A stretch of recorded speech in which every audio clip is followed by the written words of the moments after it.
साधारणतः महिला माने जेतेबेले रोषेई घरे काम करुथांती जेते सचेतन होई काम करिले मध्य बेले बेले निआरे हेउ किंबा गरम कड़ेई बाजिकी शरीर किछि अंश जली जाइथाय बा पोड़ी जाइथाय आउ सेई ज्वलन जंत्रणा आज्ञा बर्दाश्त करबा बहुत मुश्किल होइथाय। तेबे आजिर वीडियो रे मु आपनको कहबी शरीर कोनोसी अंश पोड़ी गले आपण कोन करबा उचित अटे जहा द्वारा आपणकर जंत्रणा टिके कमी जिवो बा लाघव होई परिबो। तेबे ध्यान रखंतु पोड़ी होइथिबा स्थान रे केबे मध्य बरफ मारिबेनी एहा द्वारा रक्त प्रवाह बंद होई पारे।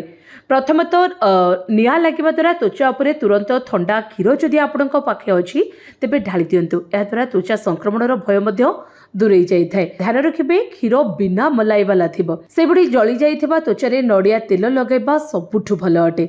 एहा एंटी ऑक्सीडेंट एंटीबैक्टेरियल एवं एंटी फंगल गुण रे भरपूर अटे। पोड़ा स्थान में सृष्टि होता दाग द्वारा दूर हो आलू ज्वलन जंत्रणा को कम करें बेस सहायक होता है।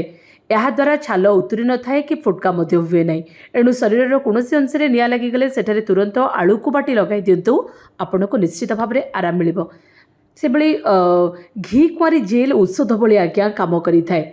बाण जोगु हो कि गरम कौन जगह जब पोड़ जाए तेज घी कुआरी बेस फायदा देता है।